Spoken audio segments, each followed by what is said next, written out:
Warm welcome to the programme, and today's guest is Searle, who's an archaeologist and also an environmental consultant. So Catherine, welcome to the Middle East Report. Thank you for having me. Pleasure. Catherine, back in 2002 there's a project that was devised called according to my notes here, the Red Sea, Dead Sea Water Conveyance Project. Can you tell us about this project? Yes, so there have been a number of projects proposed over the last several decades to address this problem, and collectively called the Red Dead Med projects. The current project proposes bringing seawater from the Red Sea north up the Araba Valley to the Dead Sea. There would be a desalination plant along this pipeline or canal or combination of those to desalinate the water, producing fresh water primarily for Jordan, but some fresh water also for Israel. And then the brine, which is a byproduct of that desalination process, would be pumped into the Dead Sea to regenerate the Dead Sea. So the project was really driven by this need for Jordan to increase its freshwater supply. Israel has managed to do that over a number of decades. They have built new desalination plants. They really have developed their technical expertise in designing and building desalination plants. And they are now completely self-sufficient for fresh water, which is quite amazing. And they, as many of your viewers will know, they've really boosted their agricultural industry. They've turned desert into green oases as a result of their expertise in extracting fresh water from seawater primarily. Jordan doesn't have that technology. They don't have the expertise to be able to do that. And they do have a lot more desert. And as you say, they have had a big influx of well over 1 million Syrian refugees, which has compounded their demand for fresh water. So this project was really driven by that need to increase their freshwater supply.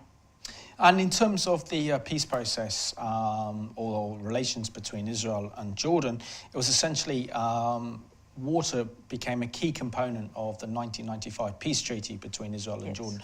How important did those water rights and water play in actually creating that agreement between the Israelis and the Palestinians and the Jordanians? Yeah, so they have an agreement. And that was what gave them the foundation to be able to cooperate on this project.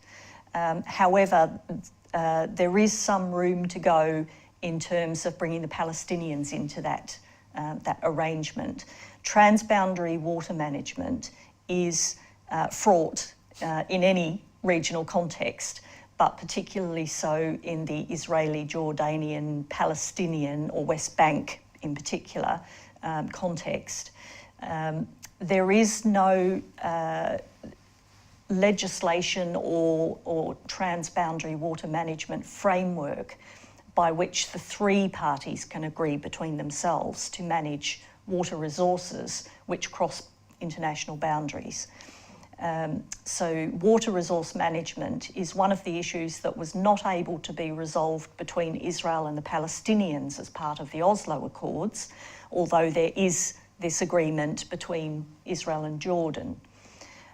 So it was always going to be challenging, with part of the shore of the Dead Sea being within the West Bank, the Palestinian West Bank.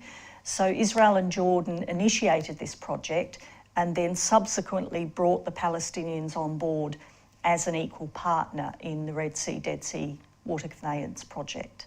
And how has that complicated this actual project in terms of the very kind of volatile politics of the region? It has complicated things immensely. So the three parties, the Palestinian Authority and the governments of Israel and Jordan, signed a memorandum of understanding right from the outset, which set the terms of reference for the project. And they were basically to desalinate and produce fresh water for Israel and Jordan, to regenerate the Dead Sea, and to build a symbol of peace in the Middle East.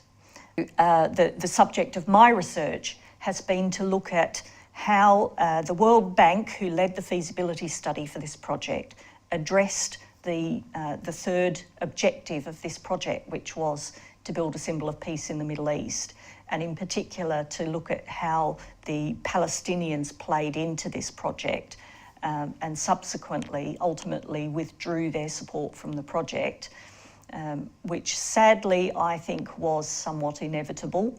That's debatable, but it would be my view, having looked at the way that the project was initiated, the Palestinians brought on board very late in the project, and then the way the consultation was done, it is my view that sadly the Palestinians were never going to stay on board through the construction of this project.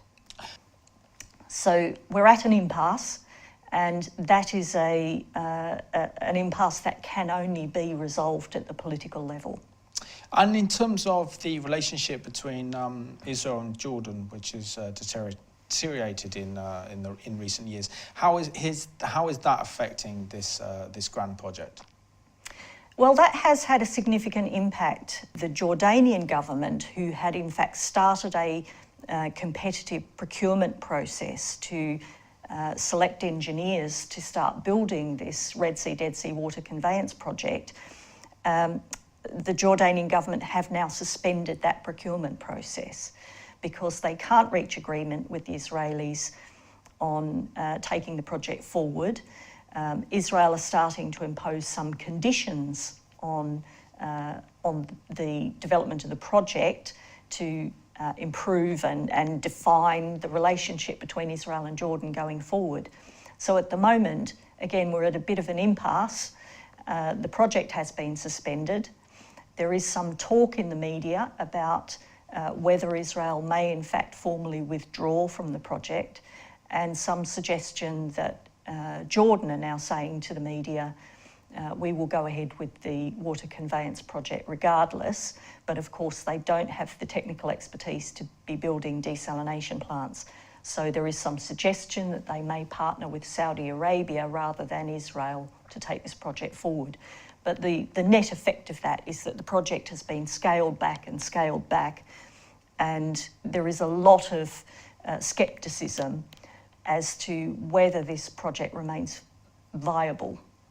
So if there is currently an impasse, how much is this actually risking the preservation of the Dead Sea? As long as politics seems to come in the way from actually getting this project off the ground, how is this affecting the Dead Sea?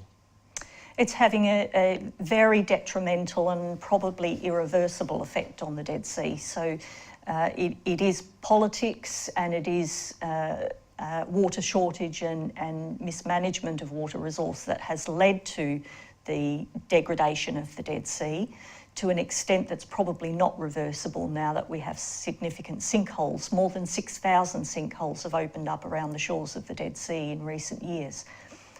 It would take a lot of water to regenerate the Dead Sea back to where it was. The Red Sea, Dead Sea water conveyance project would not have regenerated the Dead Sea back to the sea levels that it has had in the last 25, 30 years. The viability of the project is increasingly tenuous, and the politics is at a point where it's highly unlikely that any government is going to be able to turn around this degradation of the Dead Sea, sadly. Water is such a precious commodity in the Middle East because there's such a shortage of it, Catherine. Do you think we could actually see future wars in the Middle East over water? This is a really hotly debated subject. A lot of people will say that water in the 21st century is what oil was in the 20th century, that there will be wars fought over water. I personally am not inclined to think that. I am with the camp that says there never have been wars fought over water, and I don't think there are likely to be.